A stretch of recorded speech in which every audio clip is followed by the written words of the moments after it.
Sebelum ceritanya dimulai, silahkan tulis di kolom komentar dari daerah mana saja teman-teman yang menonton cerita ini.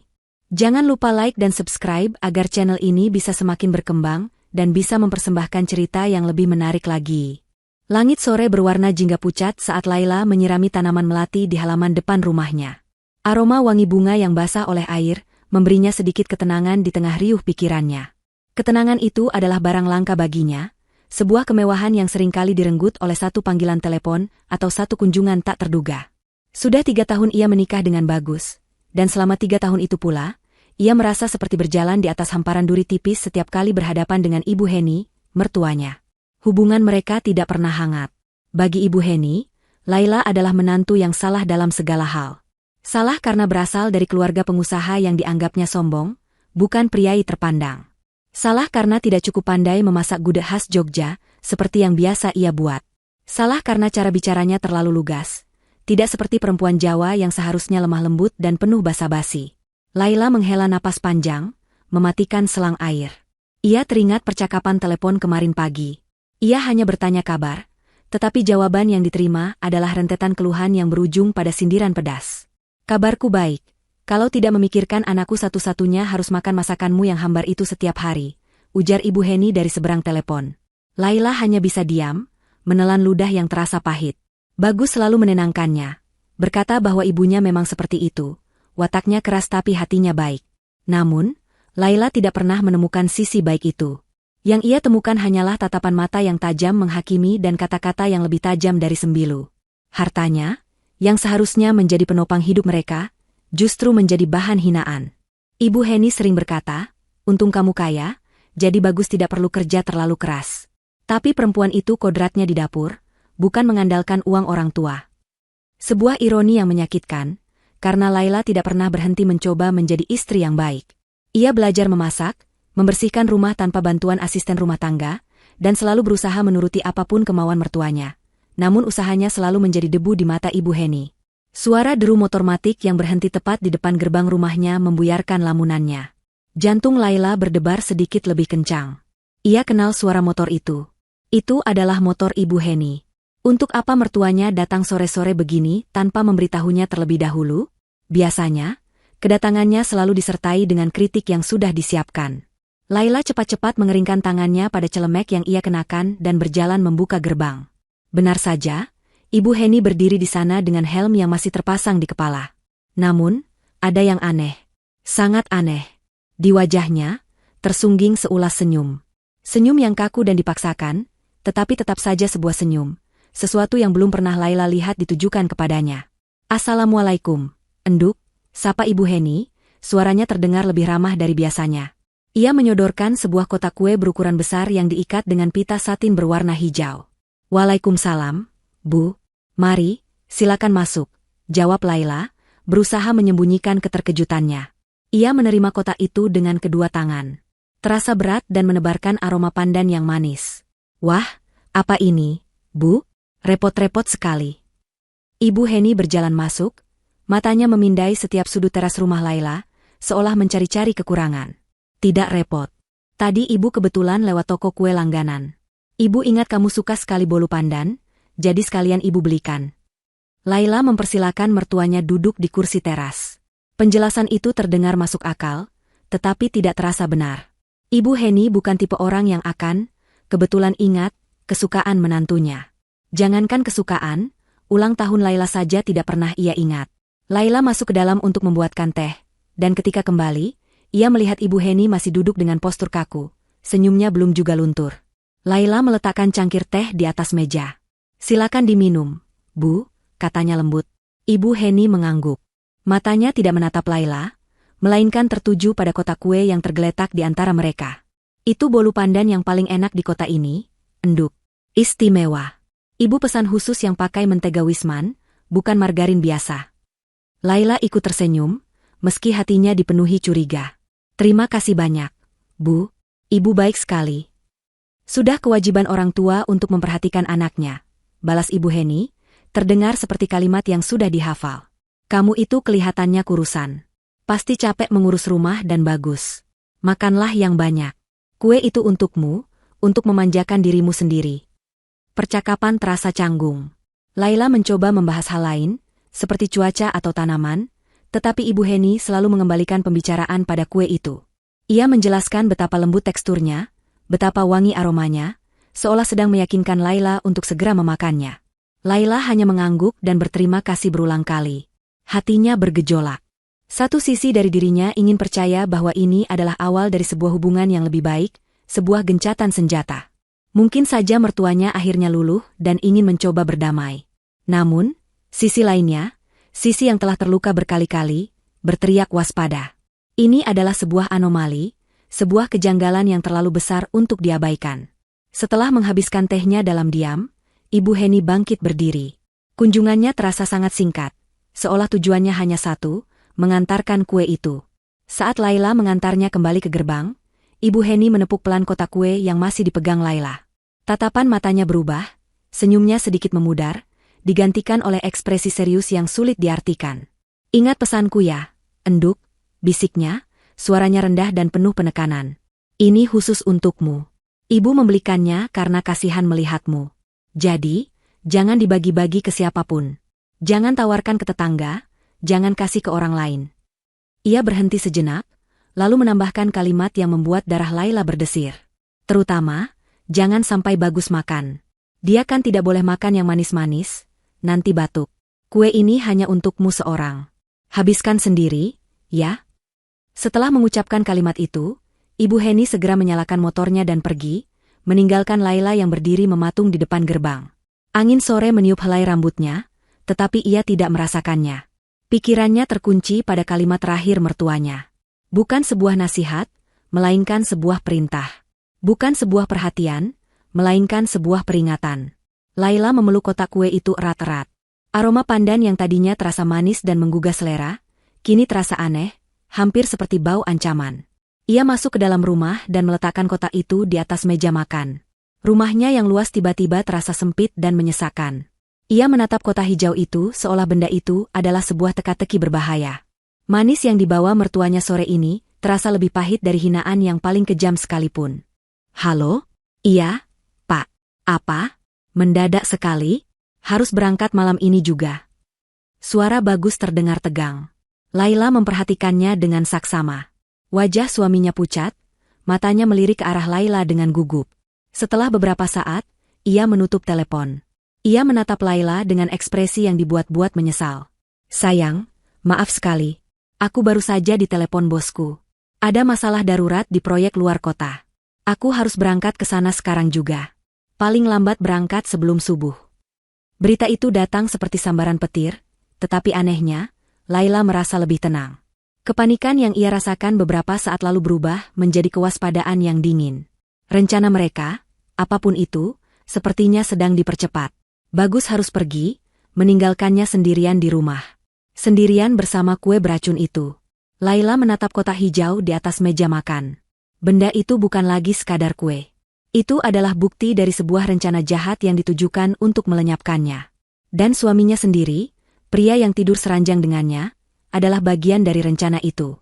Laila duduk di sofa ruang tengah, memandangi kotak kue di atas meja makan dari kejauhan.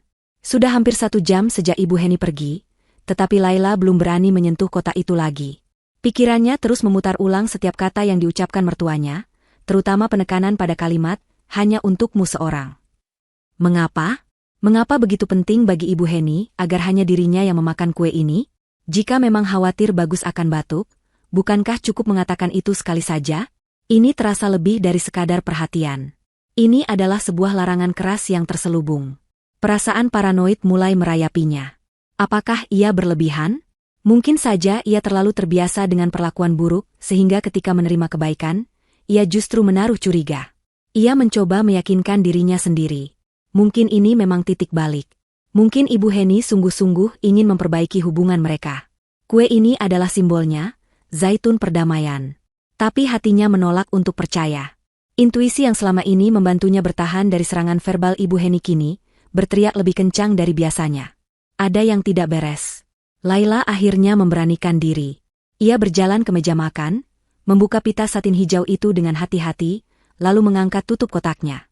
Aroma pandan dan mentega yang kaya langsung menyeruak, memenuhi ruangan. Di dalamnya, terbaring sebuah bolu pandan yang sempurna. Warnanya hijau cerah, permukaannya halus, dan taburan keju parut di atasnya tampak begitu menggoda. Tidak ada yang aneh. Tidak ada bau yang mencurigakan, tidak ada warna yang ganjil. Itu hanyalah sebuah kue yang tampak sangat lezat. Laila mengambil pisau kue, ragu-ragu. Haruskah ia mencicipi sepotong kecil? Tepat saat ujung pisau menyentuh permukaan kue, ia mendengar suara mobil Bagus memasuki garasi. Laila buru-buru meletakkan pisaunya dan menutup kembali kotak itu. Ia tidak ingin Bagus melihat keraguannya.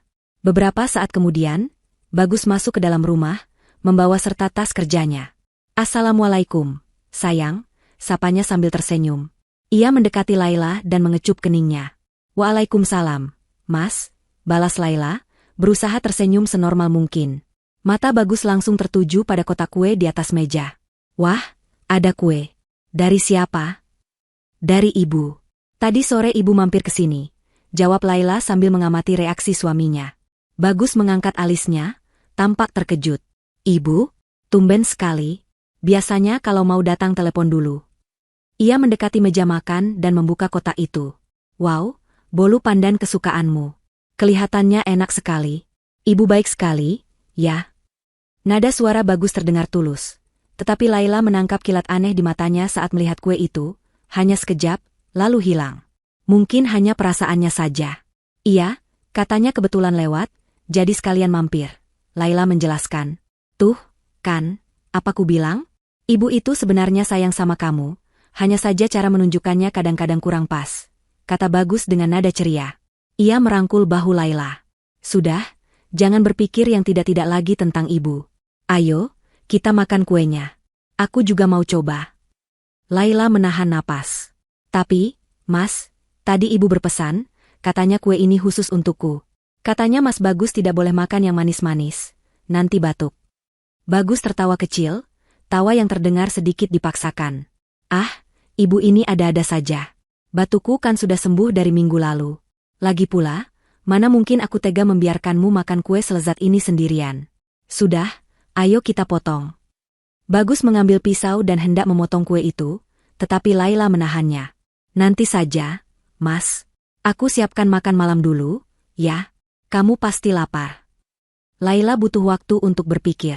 Penolakan Bagus yang begitu enteng terhadap larangan, ibunya terasa ganjil. Bagus menatapnya sejenak, lalu mengangguk. "Baiklah.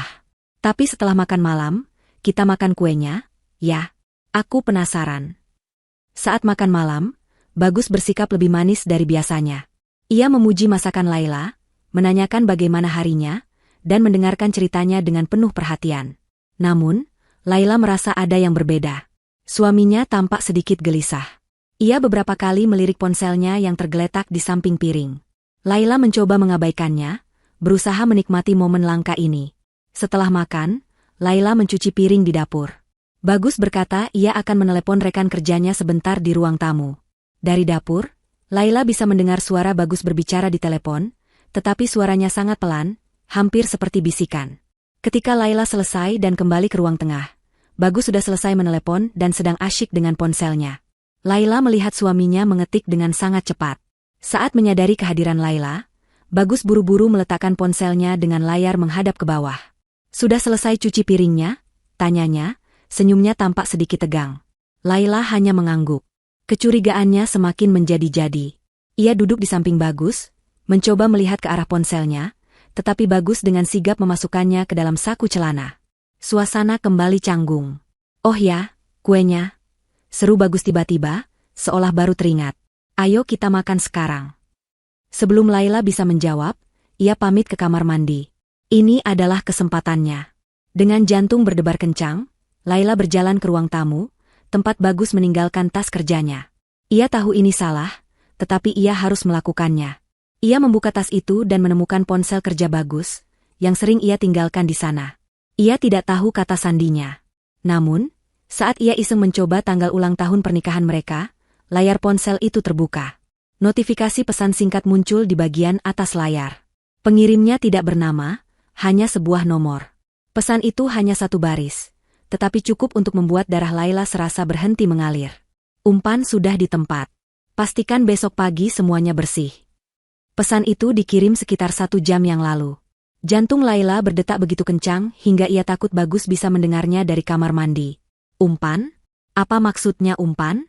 Dan mengapa semuanya harus bersih besok pagi? Tiba-tiba, semuanya terasa masuk akal dalam gambaran yang mengerikan. Kunjungan Ibu Heni yang mendadak. Kue yang hanya boleh ia makan. Sikap manis Bagus yang tidak wajar. Pesan misterius ini. Umpan itu adalah kue ini. Dan targetnya adalah dirinya. Tepat saat itu, ponsel pribadi Bagus yang ada di sakunya berdering kencang, memecah keheningan malam. Laila cepat-cepat meletakkan kembali ponsel kerja itu ke dalam tas dan bergegas kembali ke sofa. Bagus keluar dari kamar mandi dengan raut wajah panik saat mendengar dering ponselnya. Ia mengangkat telepon itu dengan tergesa-gesa. Halo? Iya, Pak. Apa? Mendadak sekali? Harus berangkat malam ini juga. Suara Bagus terdengar tegang. Laila memperhatikannya dengan saksama. Wajah suaminya pucat, matanya melirik ke arah Laila dengan gugup. Setelah beberapa saat, ia menutup telepon. Ia menatap Laila dengan ekspresi yang dibuat-buat menyesal. Sayang, maaf sekali. Aku baru saja ditelepon bosku.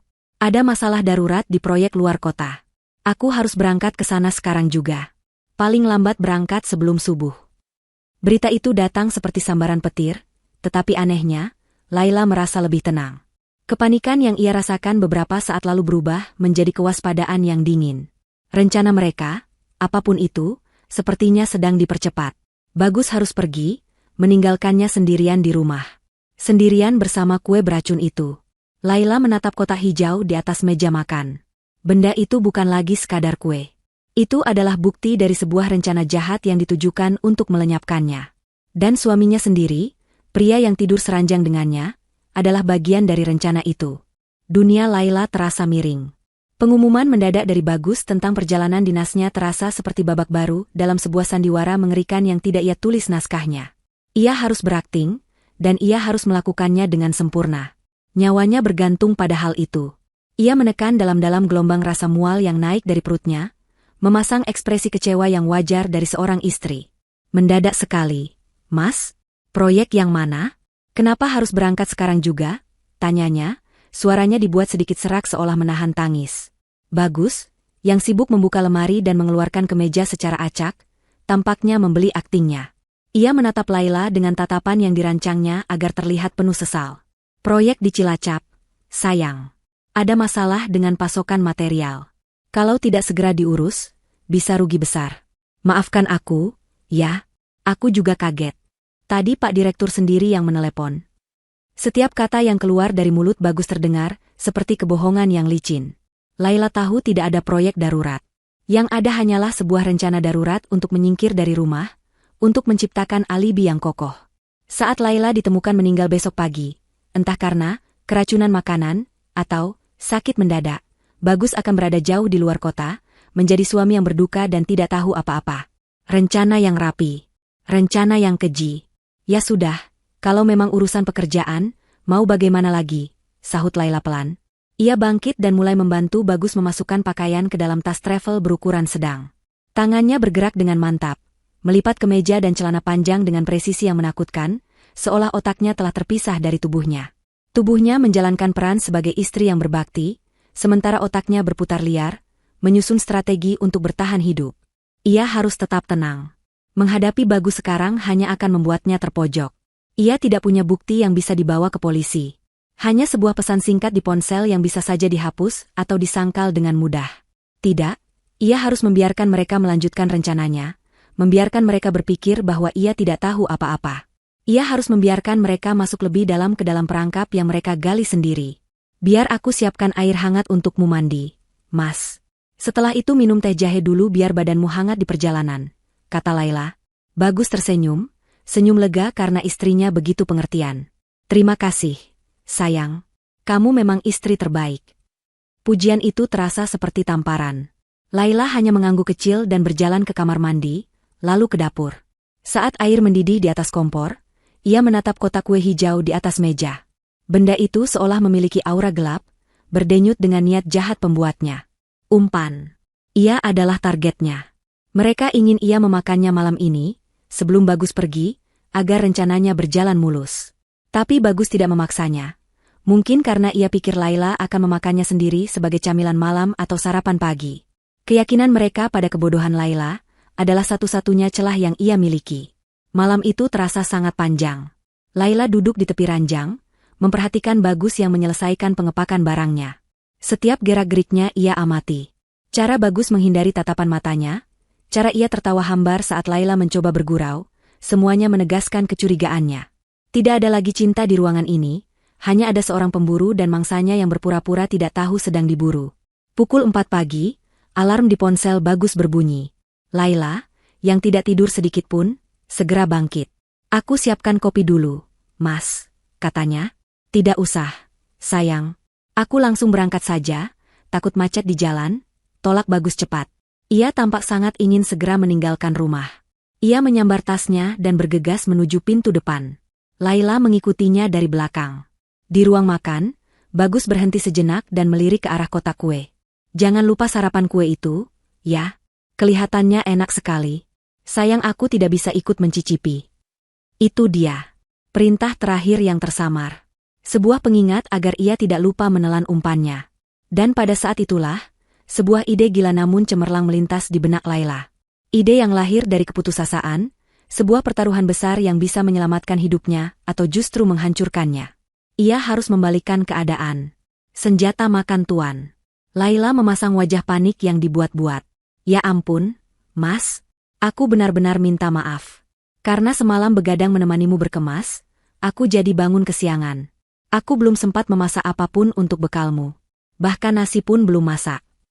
Bagus, yang sudah di ambang pintu, hanya melambaikan tangannya. "Tidak apa-apa, sayang. Aku bisa beli makanan di jalan nanti." "Jangan, Mas."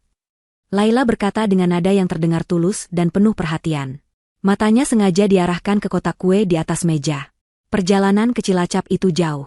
Nanti kamu kelaparan di mobil. Tunggu sebentar." Tanpa menunggu jawaban Bagus, Laila berjalan cepat ke meja makan. Dengan gerakan yang sigap, ia mengambil seluruh kotak kue itu. Kotak itu masih utuh, belum tersentuh sama sekali. Ia memasukkannya ke dalam sebuah tas jinjing yang cukup besar, lalu menyodorkannya pada Bagus. "Ini, Mas. Bawa saja semua kuenya. Ini kan banyak, lebih dari cukup untuk sarapan dan camilan di jalan. Daripada di rumah juga tidak ada yang makan selain aku. Bawa saja, ya? Biar hatiku tenang tahu kamu tidak kelaparan," ujar Laila dengan tatapan memohon. Bagus tampak tertegun sejenak. Rencananya adalah agar Laila yang memakan kue itu, bukan dirinya. Namun, penolakan dalam situasi ini akan terlihat sangat aneh dan mencurigakan. Bagaimana ia bisa menjelaskan mengapa ia tidak mau membawa kue kesukaan istrinya yang diberikan dengan begitu tulus? Apalagi ia sendiri yang tadi berkata ingin mencicipinya. Dari sudut pandang Bagus, Laila hanyalah seorang istri naif yang perhatian. Tidak ada alasan untuk curiga. Lagi pula, ia tidak perlu memakannya. Ia bisa membuangnya di jalan nanti. Keraguan di wajahnya hanya berlangsung sesaat. Terjebak oleh sandiwaranya sendiri, Bagus akhirnya mengangguk dan mengambil tas jinjing berisi kue itu. "Baiklah, sayang. Terima kasih banyak, ya. Kamu perhatian sekali." Ia menarik Laila ke dalam pelukannya. Pelukan itu terasa dingin, kulitnya seperti es. Ia mengecup kening Laila, sebuah kecupan yang tidak terasa apa-apa. "Aku berangkat dulu, ya. Jaga diri baik-baik di rumah. Nanti aku telepon kalau sudah sampai." "Hati-hati di jalan, Mas," bisik Laila, suaranya bergetar karena campuran antara ketakutan dan kelegaan yang luar biasa. Laila berdiri di ambang pintu, melambaikan tangan saat mobil Bagus perlahan keluar dari garasi dan menghilang di tikungan jalan yang masih gelap. Begitu mobil itu lenyap dari pandangan, kekuatan di kedua kaki Laila seolah ikut lenyap. Ia bersandar di kusen pintu, tubuhnya gemetar hebat. Ia berhasil. Ia berhasil membalikan senjata itu kepada pemiliknya. Umpan itu kini berada di tangan sang pemburu. Ia masuk ke dalam rumah dan mengunci pintu. Keheningan yang menyergap terasa memekakkan telinga. Rumah yang selama ini menjadi tempatnya bernaung, tadi malam terasa seperti kandang jebakan. Dan kini, rumah itu menjadi saksi bisu dari pertaruhan hidup dan mati yang baru saja ia lakukan. Laila berjalan ke dapur, menuangkan segelas air putih dengan tangan yang masih gemetar. Ia tidak tahu apa yang akan terjadi selanjutnya. Apakah Bagus akan memakan kue itu? Ataukah ia akan membuangnya? Lalu apa rencana Ibu Heni selanjutnya? Kapan ia akan datang untuk memeriksa hasil karyanya? Yang bisa Laila lakukan sekarang hanyalah menunggu. Menunggu fajar menyingsing, dan menunggu babak selanjutnya dari drama mengerikan ini dimulai. Jam di dinding menunjukkan pukul 8 pagi. 3 jam telah berlalu sejak kepergian Bagus. Bagi Laila, 3 jam itu terasa seperti 3 dekade. Setiap detik merayap dengan lambat, dipenuhi oleh debaran jantungnya yang tak beraturan. Ia tidak bisa duduk diam. Ia berjalan mondar-mandir dari ruang tamu ke dapur, sesekali mengintip dari balik tirai jendela, seolah mengharapkan sesuatu terjadi. Namun jalanan di depan rumahnya sepi. Tidak ada tanda-tanda kedatangan mertuanya. Ia mencoba menenangkan diri. Ia membuat teh hangat, tetapi tangannya terlalu gemetar untuk memegang cangkir dengan benar. Ia mencoba menyalakan televisi, tetapi suara dari layar kaca hanya terdengar seperti dengungan bising yang menyakitkan telinga. Pikirannya melayang pada Bagus. Di manakah suaminya sekarang? Apakah ia sudah berhenti di suatu tempat untuk sarapan? Apakah ia sudah membuka kotak hijau pembawa maut itu? Laila merasakan campuran emosi yang aneh. Ada rasa takut akan apa yang mungkin terjadi pada Bagus, sisa-sisa dari perasaan yang pernah ia miliki untuk pria itu. Namun, di atas segalanya, ada insting bertahan hidup yang dingin dan kuat. Ini bukan lagi tentang pernikahan atau cinta. Ini tentang nyawanya. Tepat saat ia sedang melamun di depan jendela, suara deru motor matic yang sangat ia kenal terdengar mendekat dan berhenti di depan gerbang. Jantung Laila serasa berhenti berdetak. Itu dia. Ibu Heni telah datang. Sesuai perkiraannya, mertuanya datang untuk memastikan rencananya berhasil.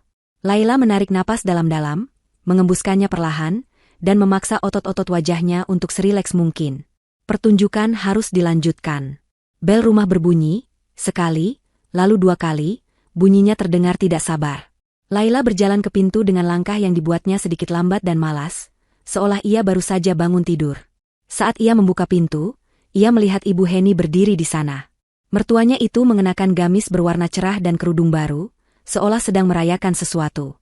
Dan di wajahnya, terpampang ekspresi yang selama ini Laila tunggu-tunggu. Senyum kemenangan yang angkuh, yang coba ia tutupi dengan topeng keprihatinan palsu. "Assalamualaikum, Enduk. Kok baru buka pintu? Kamu tidak apa-apa, kan?"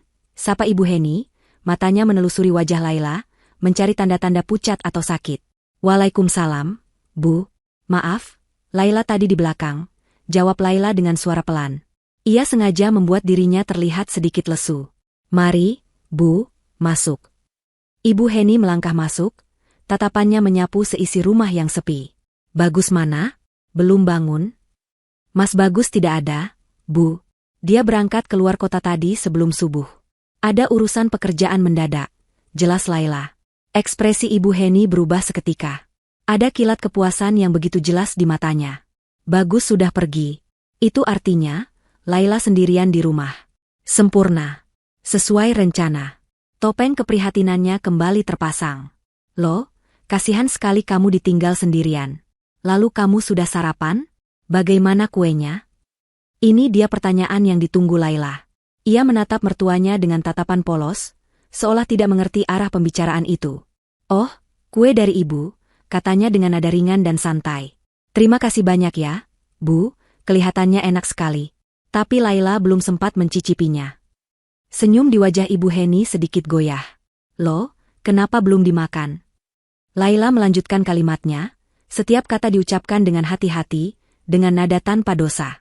"Tadi pagi itu, Mas Bagus kan berangkatnya buru-buru sekali. Laila bangun kesiangan, jadi belum sempat masak apa-apa untuk bekalnya. Kasihan sekali lihat wajahnya lelah. Jadi, supaya dia tidak kelaparan di jalan, kue dari Ibu Laila bekalkan semua untuk dia." Laila masukkan sekotak-kotaknya ke dalam tasnya. Biar bisa buat sarapan sekaligus camilan di mobil. Hening. Keheningan yang terjadi setelah kalimat itu terasa begitu berat, begitu padat hingga Laila merasa bisa menyentuhnya. Ia melihat perubahan itu terjadi di depan matanya. Transformasi yang mengerikan. Warna di wajah Ibu Heni surut seperti air laut yang ditarik ombak tsunami, meninggalkan hamparan pucat pasi seperti mayat. Senyumnya yang dipaksakan membeku, lalu luruh, digantikan oleh ekspresi horor yang tak terlukiskan. Matanya yang biasanya tajam dan penuh cemoohan, kini membelalak lebar, dipenuhi kengerian dan ketidakpercayaan mutlak. Rahangnya jatuh terbuka. Untuk beberapa detik, Ibu Heni hanya berdiri mematung, seolah kata-kata Laila adalah mantra sihir yang mengubahnya menjadi batu. Lalu, tubuhnya mulai bergetar.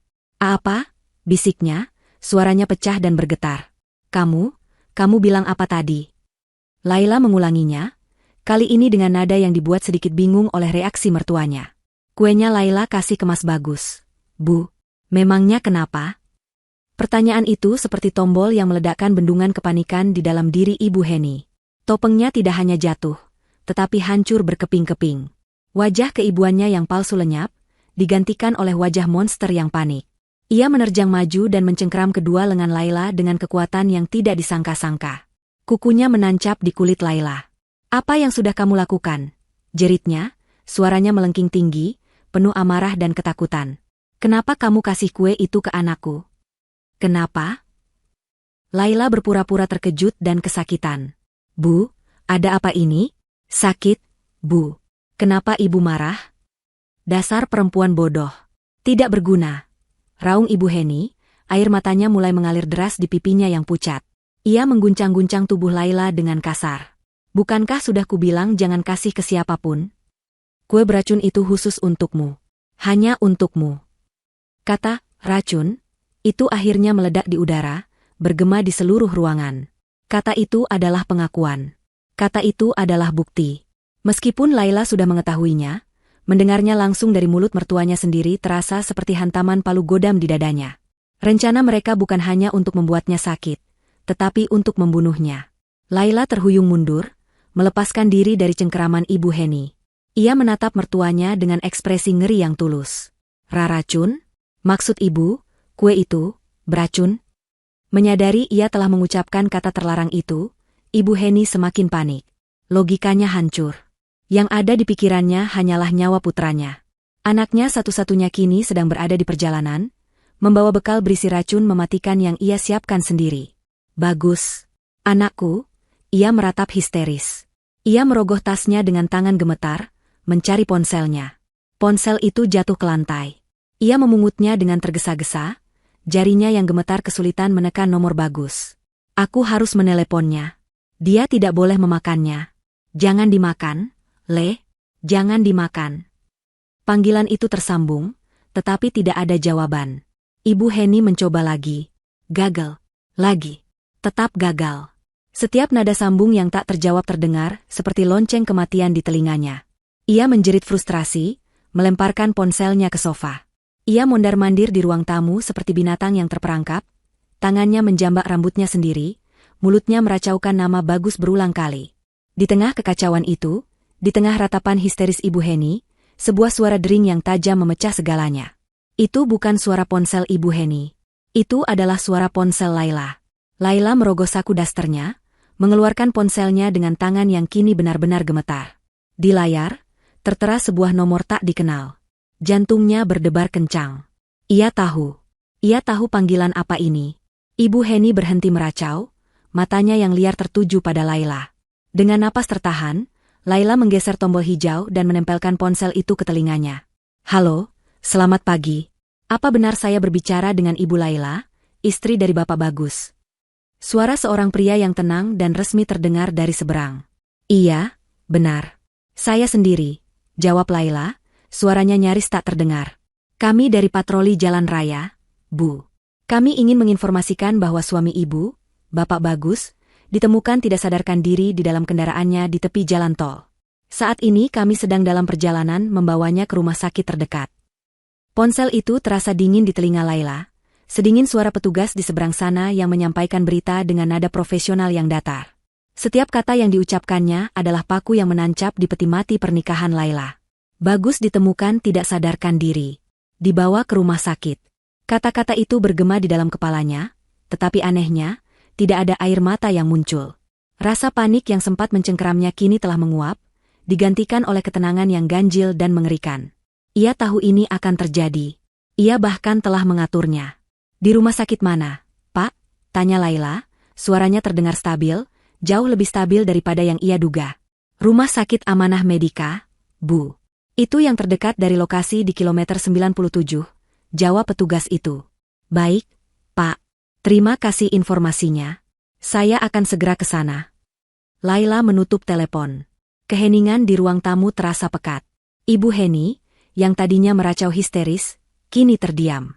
Wajahnya yang basah oleh air mata menatap Laila dengan tatapan kosong. Berita dari telepon itu adalah konfirmasi dari kengerian yang baru saja ia sadari. Rencananya tidak hanya gagal, tetapi telah berbalik arah dengan kecepatan penuh dan menabrak satu-satunya hal yang berharga dalam hidupnya. Bagus, bisik Ibu Heni, suaranya seperti desisan ular yang sekarat. Anakku, kenapa? Laila menatap mertuanya, tidak ada lagi rasa takut atau hormat di matanya. Yang ada hanya tatapan dingin seorang hakim yang menatap terdakwa. Itu yang seharusnya saya tanyakan pada ibu. Kenapa? Pertanyaan itu menyulut kembali api di dalam diri Ibu Heni. Rasa bersalahnya yang sesaat berubah menjadi mekanisme pertahanan diri yang paling purba, menyalahkan orang lain. Ia bangkit, menunjuk wajah Laila dengan jari gemetar. Ini semua gara-gara kamu. Pekiknya, suaranya pecah. Kalau saja kamu memakan kue itu seperti seharusnya, anakku tidak akan celaka. Kenapa kamu begitu bodoh dan ceroboh? Kenapa kamu harus memberikan bekal itu pada anakku? Logika dalam kata-kata Ibu Heni begitu terpelintir hingga terasa absurd. Ia menyalahkan Laila karena tidak mati. Laila hanya diam, membiarkan mertuanya mengeluarkan semua racun di dalam hatinya. Harusnya kamu yang terbaring di rumah sakit sekarang. Harusnya kamu yang mati. Lanjut Ibu Heni, pikirannya semakin kalut. Dalam kepanikannya untuk menyalahkan Laila, ia tidak sadar telah membongkar semua rahasianya. Semuanya sudah diatur dengan baik. Semuanya sudah direncanakan. Bagus sudah setuju, dia sendiri yang punya ide. Dia bilang dia sudah tidak tahan hidup denganmu. Dia bilang kamu itu beban. Dia ingin kamu lenyap supaya dia bisa memulai hidup baru. Biar dia bisa menikah dengan Laura, dan kita semua bisa menikmati hartamu. Laura. Nama itu menghantam Laila seperti sebuah peluru. Bukan peluru yang membunuh, tetapi peluru yang merobek selapis tirai tipis di dalam benaknya, menampakkan sebuah kebenaran yang jauh lebih menyakitkan daripada sebuah rencana pembunuhan. Laura, rekan kerja bagus. Wanita cantik dan ambisius yang beberapa kali datang ke rumah untuk urusan pekerjaan. Wanita yang selalu menatap Laila dengan tatapan aneh yang dulu Laila kira adalah rasa kagum, namun kini ia sadari adalah tatapan superioritas seorang pemenang. Tiba-tiba, kepingan-kepingan puzzle yang selama ini berserakan di benak Laila menyatu dengan sempurna. Panggilan telepon larut malam yang selalu dijawab Bagus di balkon. Perjalanan dinas yang semakin sering. Aroma parfum wanita yang samar-samar menempel di kemejanya, yang selalu ia sangkal sebagai bau parfum rekan kerjanya di lift. Jarak emosional yang semakin melebar di antara mereka, yang Laila kira karena tekanan pekerjaan. Semuanya adalah kebohongan. Pernikahannya adalah sebuah panggung sandiwara besar, dan ia adalah satu-satunya penonton yang tidak tahu bahwa semua aktornya menginginkan ia mati. Pengkhianatan itu terasa ganda. Ibu Heni ingin melenyapkannya demi harta. Itu adalah kejahatan yang lahir dari keserakahan. Tapi Bagus, suaminya, ia tidak hanya ingin Laila mati demi harta, tetapi juga demi wanita lain. Ia ingin menyingkirkan Laila untuk memberi ruang bagi cinta barunya. Rasa sakitnya begitu dalam, begitu tajam, hingga melampaui rasa takut akan kematian. Racun di dalam kue itu mungkin bisa membunuh tubuhnya, tetapi pengkhianatan ini membunuh jiwanya. Dan pada saat itulah, sesuatu di dalam diri Laila berubah. Rasa sakit itu tidak membuatnya hancur. Justru sebaliknya. Rasa sakit itu membeku, mengeras, dan berubah menjadi sesuatu yang lain. Sesuatu yang dingin, tajam, dan sangat kuat. Sebuah pilar baja bernama pembalasan. Tidak ada lagi air mata. Tidak ada lagi keraguan. Yang tersisa hanyalah sebuah tujuan yang jernih, mereka semua harus membayar perbuatan ini. Ia menatap Ibu Heni, yang masih terengah-engah setelah meluapkan amarahnya.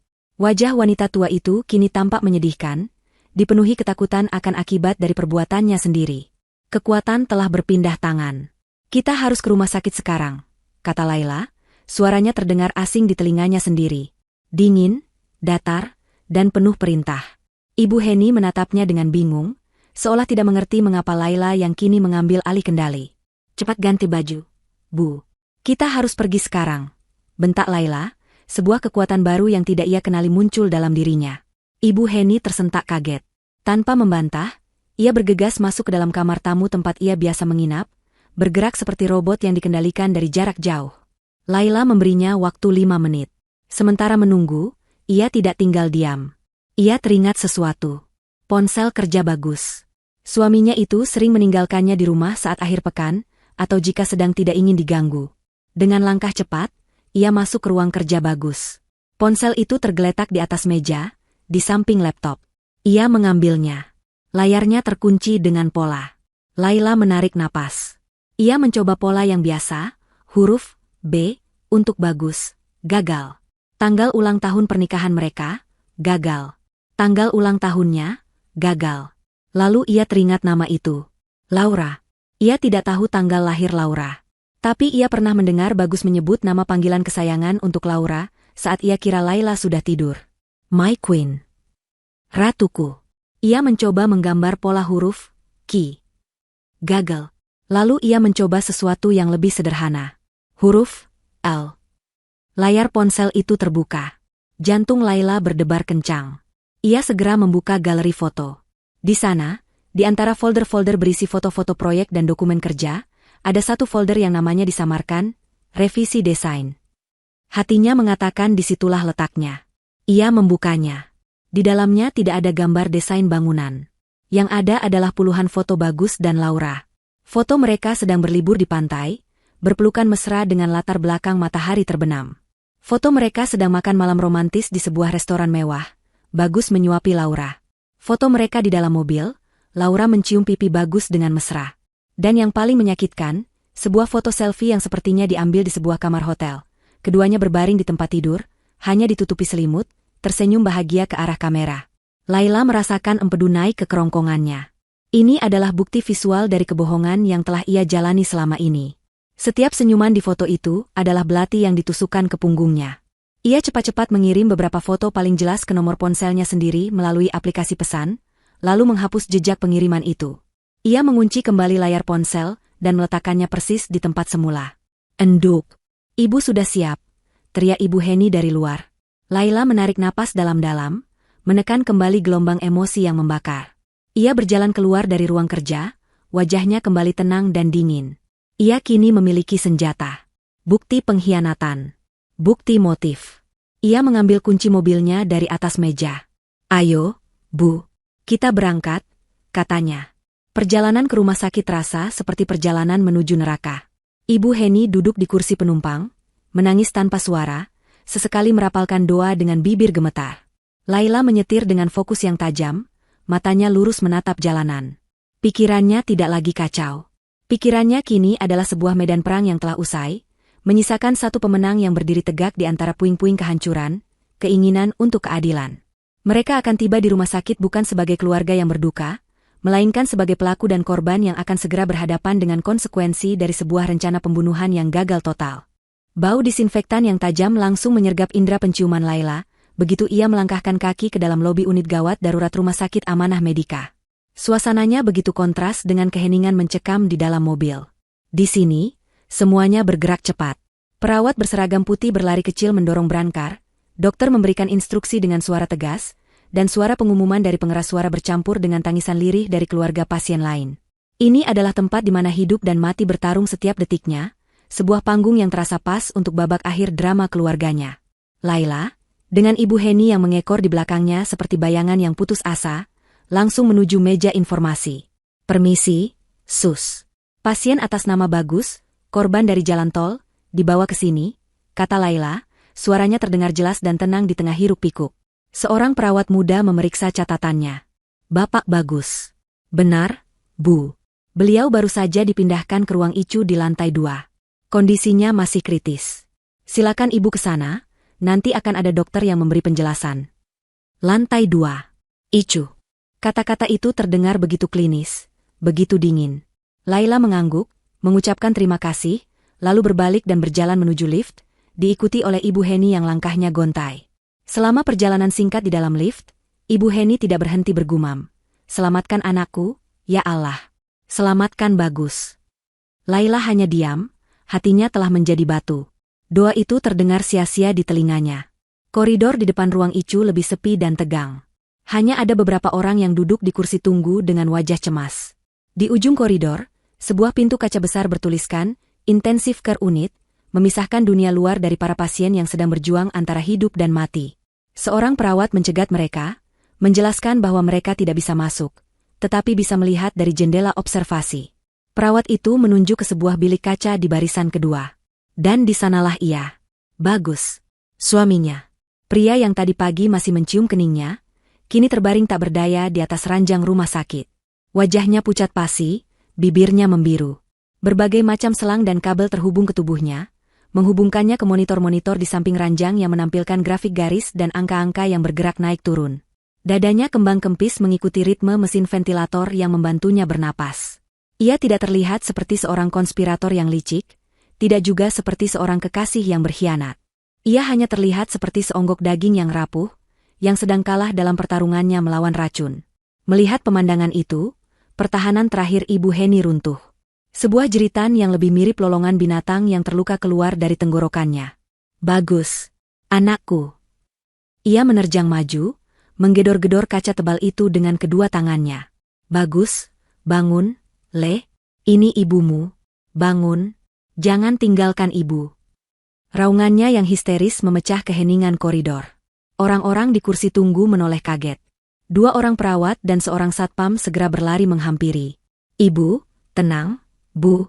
Mohon jangan membuat keributan, kata seorang perawat mencoba menenangkannya.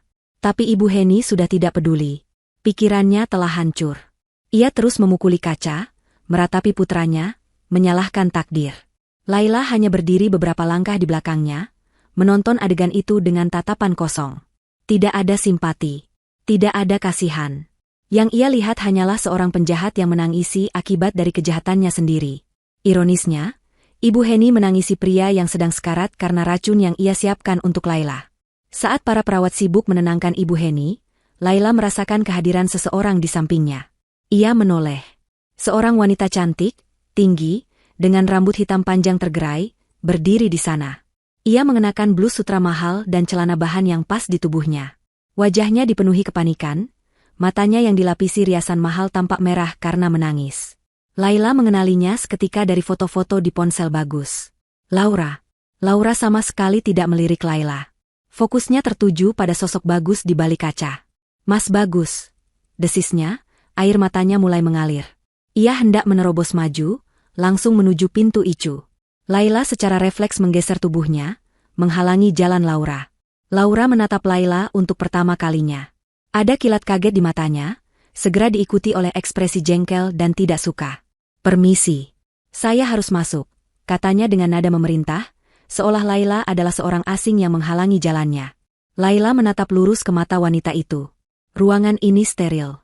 Tidak ada yang boleh masuk, jawab Laila, suaranya dingin dan menusuk. Saya harus bertemu dengannya. Ini darurat, desak Laura, mencoba mendorong pelan bahu Laila. Laila tidak bergeming. Ia berdiri tegak, kekuatannya yang baru ditemukan membuatnya kokoh seperti batu karang. Saya istrinya, katanya, menekankan setiap suku kata. Anda siapa?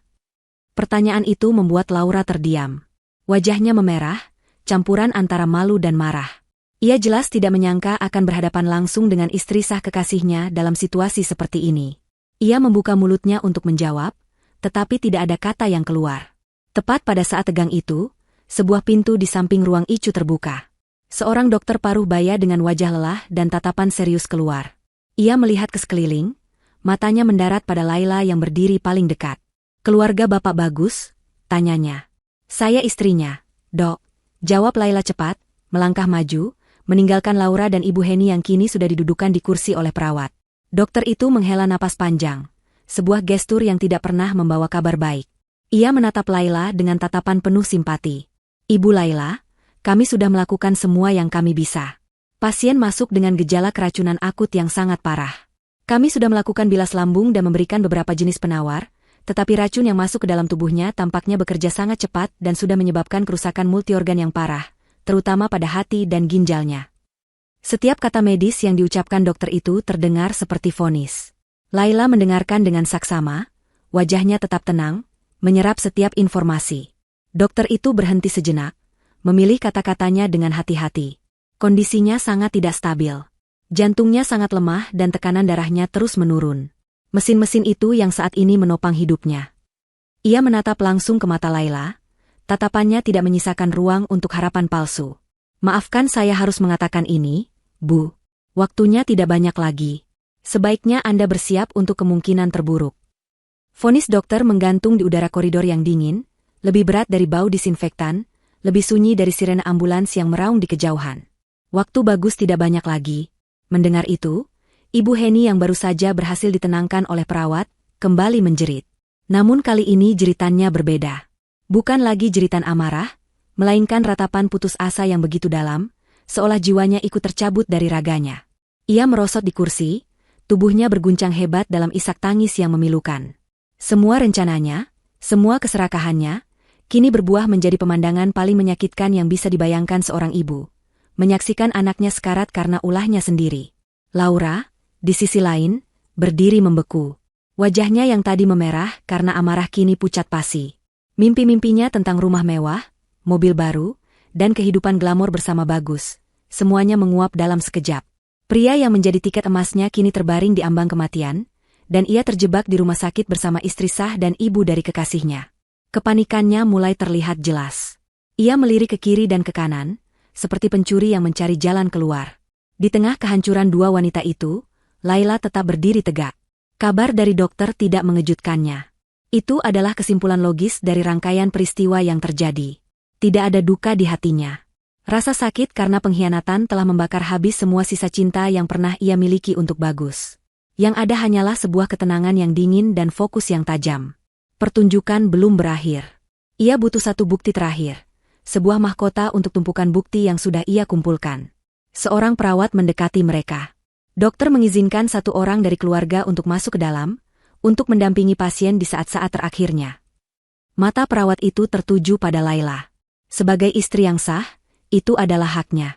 Sebelum Laura atau Ibu Heni sempat bereaksi, Laila mengangguk. Saya akan masuk. Ia berjalan melewati pintu kaca icu, meninggalkan kekacauan di koridor. Di dalam, suasana begitu steril dan hening, hanya diramaikan oleh bunyi ritmis dari mesin-mesin yang menopang hidup Bagus. Ia berdiri di samping ranjang. Dari dekat, kondisi Bagus terlihat jauh lebih parah. Kulitnya dingin dan lembab, dan ada jejak kesakitan yang membeku di wajahnya yang tak sadarkan diri. Laila menatap wajah pria itu, wajah yang pernah ia cintai dengan sepenuh hati, wajah yang pernah ia percayai akan menemaninya hingga tua. Ia mencoba mencari sisa-sisa dari pria yang ia kenal, tetapi tidak ada. Yang terbaring di hadapannya adalah orang asing, seorang pria serakah dan lemah yang rela membunuh istrinya demi uang dan wanita lain. Kau yang memilih jalan ini, Mas, bisik Laila, suaranya nyaris tak terdengar. Kau yang menabur angin, dan sekarang kau harus menuai badainya. Ia tidak mengulurkan tangan untuk menyentuhnya. Ia tidak menangis. Ia hanya berdiri di sana, menjadi saksi bisu dari akhir sebuah kehidupan yang penuh dengan kebohongan. Ini adalah momen penutupannya. Momen di mana ia secara resmi melepaskan masa lalunya dan semua ilusi yang menyertainya. Setelah beberapa menit, ia berbalik dan berjalan keluar, hatinya terasa ringan untuk pertama kalinya dalam waktu yang sangat lama. Saat ia keluar, ia melihat Ibu Heni dan Laura sedang terlibat dalam perdebatan sengit dengan suara berbisik. Amarah dan ketakutan membuat mereka saling menyerang. Ini semua salahmu, desis Laura, menuding Ibu Heni. Rencanamu bodoh. Kenapa harus pakai racun? Kenapa tidak cara lain yang lebih bersih? Jaga mulutmu, balas Ibu Heni sengit. Kamu yang terus-menerus mendesak Bagus. Kamu yang meracuni pikirannya dengan janji-janji manismu. Perempuan ular. Pertengkaran mereka adalah musik di telinga Laila. Mereka saling menyalahkan, tanpa sadar semakin mengikat simpul di leher mereka sendiri. Tepat pada saat itu, seorang perawat lain datang menghampiri Laila, membawa sebuah nampan kecil berisi barang-barang pribadi Bagus yang ditemukan di mobilnya. Dompet, kunci mobil, dan sebuah ponsel. Ponsel utamanya. Ini milik Bapak Bagus, Bu. Silakan disimpan, kata perawat itu dengan sopan. Terima kasih, Sus, jawab Laila. Ia mengambil barang-barang itu. Ponsel di tangannya terasa berat, bukan karena bobot fisiknya, tetapi karena rahasia yang terkandung di dalamnya. Ini dia, mahkota itu. Ia berjalan sedikit menjauh dari dua wanita yang masih berdebat itu, lalu duduk di salah satu kursi tunggu yang kosong. Dengan tangan yang sedikit gemetar karena antisipasi, ia menyalakan layar ponsel Bagus. Terkunci dengan kata sandi angka. Laila menarik napas. Ia mencoba kombinasi yang paling umum, tanggal lahir Bagus. Gagal. Tanggal lahirnya. Gagal. Lalu ia mencoba tanggal ulang tahun pernikahan mereka. Layar ponsel itu terbuka. Ironis sekali, pria itu mengunci rahasia pengkhianatannya dengan simbol persatuan mereka. Laila tidak membuang waktu. Ia langsung membuka aplikasi pesan. Dan di sana, di bagian paling atas, ada sebuah grup percakapan dengan nama yang dibuat biasa saja, Keluarga Bahagia. Anggotanya hanya 3 orang, Bagus, Ibu, nomor Ibu Heni, dan Laura My Queen. Jantung Laila berdebar kencang. Ia membuka grup itu. Riwayat percakapan mereka selama seminggu terakhir adalah sebuah naskah kejahatan yang paling mengerikan. Laila menggulir ke atas, matanya memindai setiap baris kalimat dengan cepat. Ibu Heni, sudah Ibu siapkan bolu pandan kesukaannya. Dosisnya pas, kata orang itu cukup untuk membuat kuda tertidur selamanya. Bagus, bagus, Bu. Besok sore Ibu antarkan saja ke rumah. Aku akan pastikan dia ada di rumah sendirian. Laura, cepat selesaikan ya, sayang. Aku sudah tidak sabar kita memulai hidup baru. Aku sudah melihat-lihat desain interior untuk rumah baru kita. Bagus, sabar, cantik. Sedikit lagi. Setelah semuanya beres, warisan dan uang asuransinya lebih dari cukup untuk melunasi semua hutang kita dan membeli rumah impianmu. Kita akan liburan ke Eropa.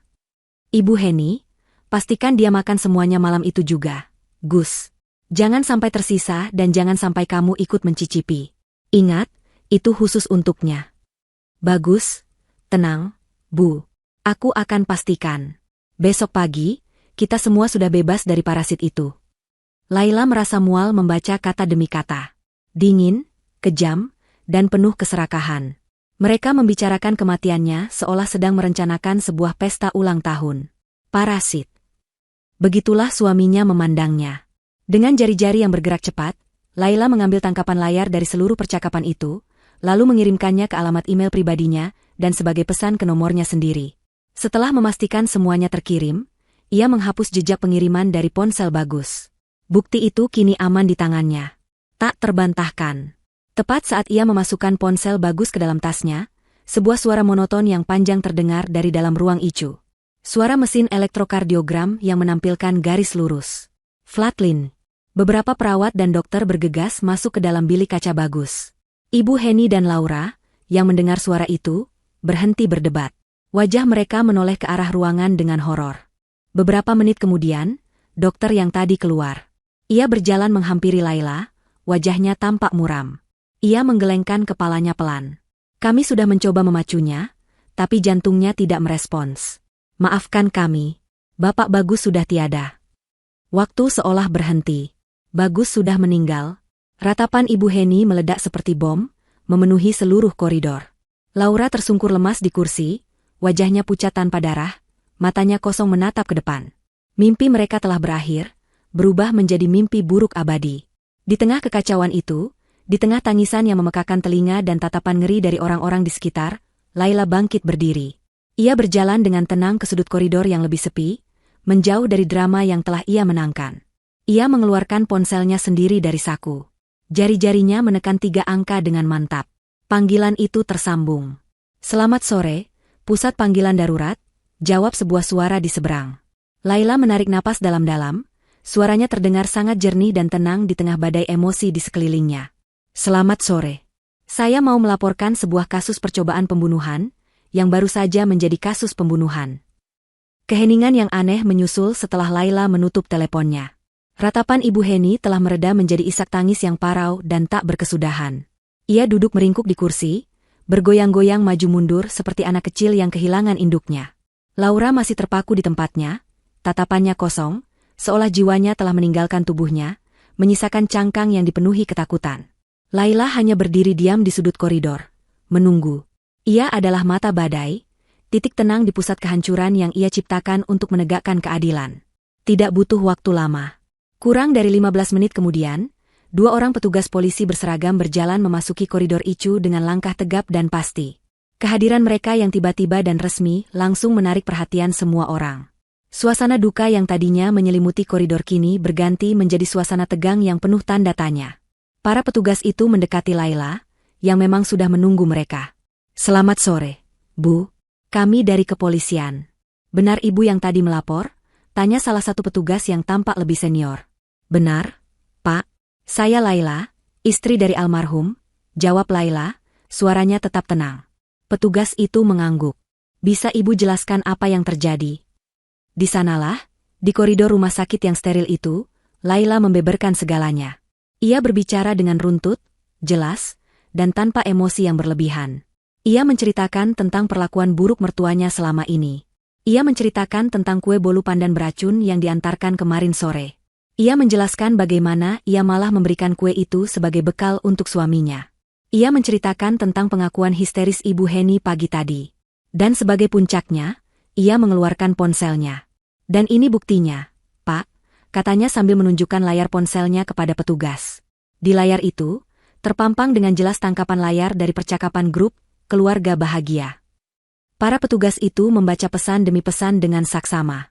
Alis mereka bertaut, ekspresi mereka mengeras. Mereka melihat rencana pembunuhan itu tertulis hitam di atas putih. Mereka melihat motifnya, harta, hutang, dan perselingkuhan. Mereka melihat nama ketiga konspiratornya. Bukti itu begitu kuat, begitu telak, hingga tidak menyisakan ruang sedikitpun untuk keraguan.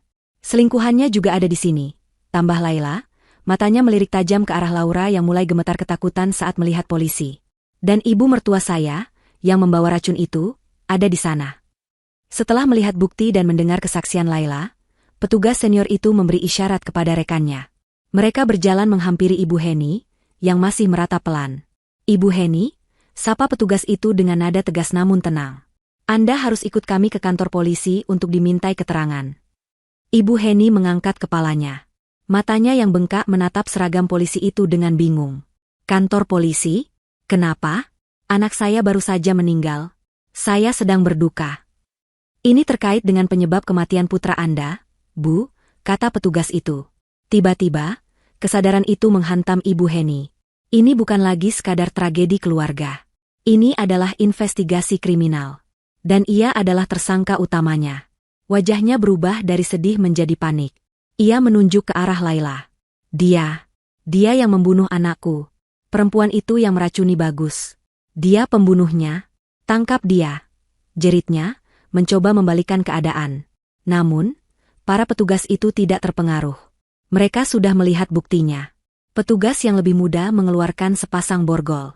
Melihat benda logam yang dingin itu, kewarasan Ibu Heni yang sudah berada di ujung tanduk akhirnya putus. Saat borgol itu diklikkan di pergelangan tangannya, sesuatu di dalam dirinya patah. Ia berhenti menjerit. Ia berhenti menangis. Ia malah mulai tertawa. Tawa itu bukan tawa kebahagiaan. Itu adalah tawa yang melengking, kosong, dan mengerikan. Tawa orang yang telah kehilangan akal sehatnya. Tawa itu menggema di seluruh koridor, membuat bulu kuduk semua orang yang mendengarnya merinding. Hahaha, bagus, kita berhasil, Le. Kita kaya sekarang, katanya sambil tertawa, matanya menatap kosong ke langit-langit. Kita bisa beli rumah baru. Tidak ada lagi parasit di rumah kita. Hahaha. Maafkan Ibu, Le. Ibu tidak sengaja. Kue itu untuk dia, bukan untukmu. Hahaha. Ia terus tertawa dan berbicara sendiri, seolah sedang bercakap-cakap dengan arwah putranya. Pikirannya telah hancur lebur di bawah beban rasa bersalah, kegagalan, dan kengerian atas perbuatannya sendiri. Ia tidak hanya akan masuk penjara, ia telah memenjarakan dirinya sendiri di dalam neraka kegilaannya. Sementara para petugas mengamankan Ibu Heni yang sudah tidak bisa mengendalikan diri, Laura melihat kesempatannya. Ia bangkit perlahan, mencoba menyelinap pergi di tengah kekacauan. Ia berjalan mengendap-endap ke arah lift, berharap tidak ada yang menyadarinya. Tapi Laila melihatnya. Setiap gerakannya diawasi oleh mata Laila yang tajam. Pak, panggil Laila kepada salah satu petugas. Wanita itu. Namanya Laura. Jangan biarkan dia pergi. Petugas itu segera berbalik dan mencegat Laura tepat sebelum ia mencapai pintu lift. Wajah Laura yang angkuh dan penuh percaya diri kini luruh, digantikan oleh ekspresi ketakutan seekor tikus yang terpojok. Saya tidak tahu apa-apa. Saya hanya rekan kerjanya, saya datang untuk menjenguk. Kilahnya, suaranya bergetar. Nama Anda ada di dalam bukti percakapan ini, Bu. Anda juga harus ikut kami, kata petugas itu dengan tegas. Laura ambruk. Ia mulai menangis, memohon, menyangkal segalanya. Topeng wanita kelas atasnya telah hancur, menampakkan wajah aslinya. Seorang kriminal pengecut yang takut akan konsekuensi. Babak akhir dari drama itu ditutup dengan pemandangan yang surreal. Polisi membawa pergi dua orang wanita. Satu tertawa dan meracau dalam kegilaannya, sudah tidak lagi berada di dunia nyata. Satu lagi menangis dan memohon, diseret menuju kenyataan pahit dari hukuman yang menantinya. Koridor rumah sakit kembali sepi. Badai telah tiba dan berlalu, menyapu bersih semua kebusukan dalam hidup Laila. Ia berdiri sendirian di tengah keheningan, menatap ke arah jenazah suaminya yang akan segera dibawa ke kamar mayat. Ia tidak merasakan kemenangan, tidak juga kesedihan. Yang ia rasakan adalah sebuah kelegaan yang luar biasa. Ia akhirnya bebas.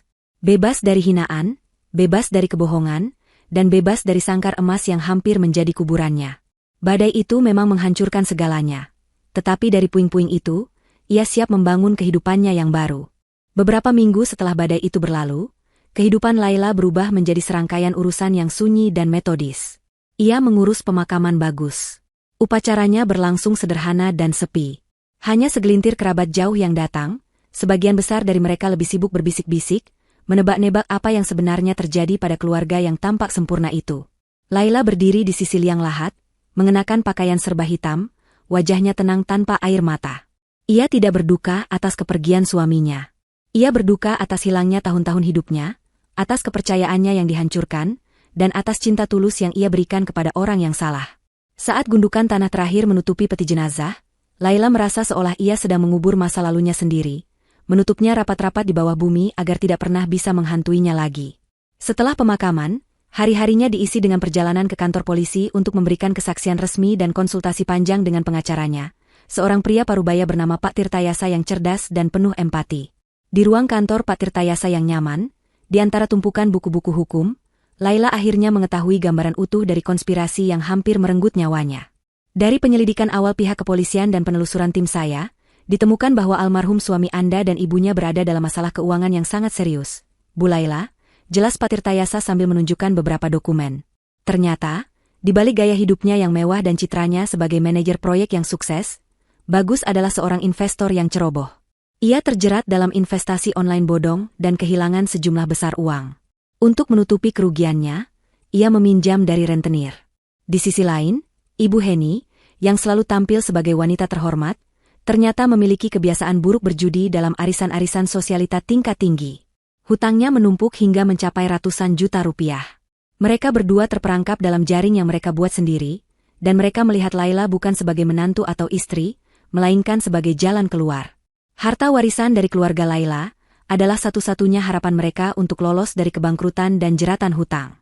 Jadi, mereka tidak hanya ingin menyingkirkan saya, bisik Laila, sebuah pemahaman yang dingin merayapinya.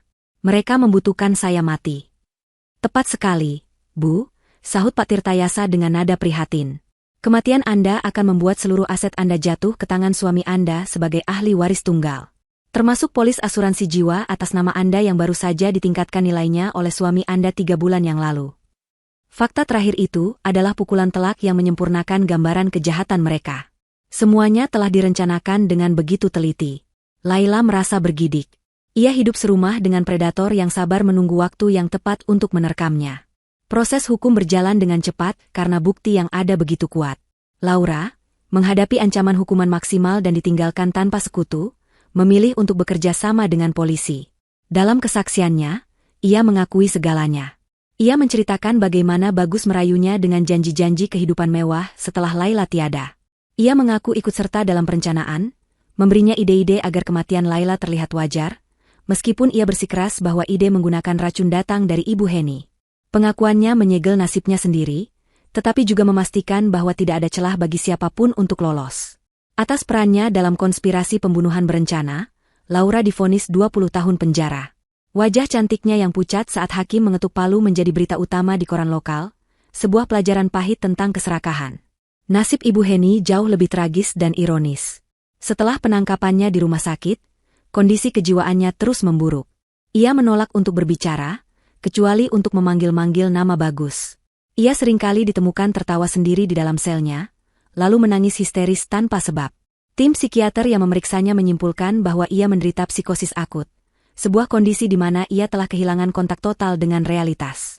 Pikirannya hancur secara permanen oleh trauma dan rasa bersalah, karena telah membunuh anaknya sendiri. Ia dinyatakan tidak layak untuk diadili di pengadilan biasa. Sebagai gantinya, pengadilan memutuskan untuk menempatkannya di sebuah rumah sakit jiwa khusus kriminal dengan keamanan maksimum, mungkin untuk sisa hidupnya. Ia tidak akan pernah merasakan jeruji besi penjara, tetapi ia dihukum untuk selamanya terkurung di dalam penjara pikirannya yang rusak, ditemani oleh arwah putra yang ia bunuh dengan tangannya sendiri. Sebuah karma yang lebih kejam dari hukuman mati sekalipun. Beberapa bulan kemudian, setelah semua proses hukum selesai, Laila melakukan satu perjalanan terakhir. Ia mengendarai mobilnya keluar kota, menuju sebuah kompleks bangunan besar yang dikelilingi tembok tinggi dan kawat berduri. Itu adalah rumah sakit jiwa tempat Ibu Heni ditahan. Laila tidak berniat untuk masuk. Ia hanya memarkir mobilnya di seberang jalan, menatap gedung kelabu itu dari kejauhan. Ia mencoba membayangkan Ibu Heni di dalam sana. Bukan lagi wanita angkuh dengan tatapan menghina, tetapi sesosok makhluk yang hancur, yang telah menuai apa yang ia tanam dengan cara yang paling mengerikan. Laila tidak merasakan kebencian. Tidak juga kepuasan. Yang ia rasakan hanyalah sebuah kesedihan yang hening atas tragedi yang tidak perlu terjadi. Ia duduk di dalam mobil selama 10 menit, menatap gedung itu dalam diam.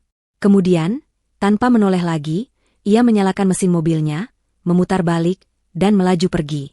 Ia meninggalkan masa lalunya di sana, di balik tembok-tembok tinggi itu, terkunci bersama dengan orang-orang yang telah mencoba menghancurkannya. Perjalanannya kini adalah menuju masa depan, menuju fajar yang baru. 1,5 tahun kemudian, suara kicau burung di pagi hari menjadi alunan musik yang menyambut Laila saat ia membuka matanya. Sinar matahari keemasan menyelinap melalui celah jendela apartemennya yang luas, menerangi ruangan yang didominasi warna putih dan krem yang menenangkan. Tidak ada lagi jejak dari rumah lamanya yang suram dan penuh kenangan pahit. Ia telah menjual rumah itu beserta seluruh isinya, seolah sedang melakukan ritual pembersihan untuk menghapus semua energi negatif dari hidupnya. Kini, ia tinggal di sebuah apartemen penthouse di pusat kota, dengan pemandangan cakrawala yang membentang luas dari balkonnya. Kehidupan Laila telah berubah total. Ia tidak lagi hidup dalam bayang-bayang ketakutan atau keraguan. Tragedi yang menimpanya telah menjadi tempaan api yang mengubahnya dari sebilah logam lunak menjadi pedang yang kuat dan tajam. Ia menemukan tujuan baru dalam hidupnya. Dengan sebagian besar kekayaan yang kini sepenuhnya menjadi miliknya, ia mendirikan sebuah yayasan bernama Fajar Harapan.